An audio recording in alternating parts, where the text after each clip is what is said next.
അദ്ദേഹം ഇടയ്ക്കിടയ്ക്ക് അത് അപ്ഡേറ്റ് ചെയ്യുന്നുണ്ട് എന്നുള്ളതാണ് വിവാദങ്ങൾ. പക്ഷേ അത് കേരളത്തിൻ്റെ സാമൂഹ്യ അന്തരീക്ഷത്തോട് തന്നെ ചെയ്യുന്നൊരു വെല്ലുവിളിയാണ്. ഇവിടെ സമാധാനവും ശാന്തിയും ഐക്യവും സാഹോദര്യവും ഇതൊക്കെ കേരളത്തിൻ്റെ പാരമ്പര്യമാണ്.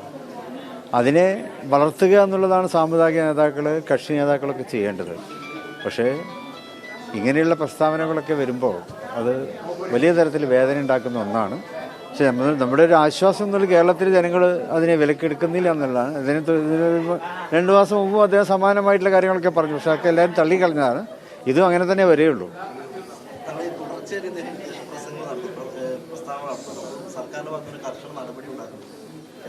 ഇവിടെ കേരളത്തെ സംബന്ധിച്ചിടത്തോളം പല നടപടികളും സർക്കാരിൻ്റെ ഭാഗത്തു നിന്ന് ഉണ്ടാകുന്നില്ല എന്നുള്ളതാണ്. സർക്കാർ ചെയ്യേണ്ട സമയത്ത് ചെയ്യേണ്ടതുണ്ട്. പക്ഷേ കേരളത്തിൽ അത് ഉണ്ടാകുന്നില്ല. അതുകൊണ്ട് തന്നെ ഇത്തരം ആളുകൾ ഇങ്ങനെയുള്ള കാര്യങ്ങളൊക്കെ ആവർത്തിച്ചുകൊണ്ടിരിക്കുന്നു. അത് ഗവൺമെൻറ്റാണ് ശ്രദ്ധിക്കേണ്ടത്.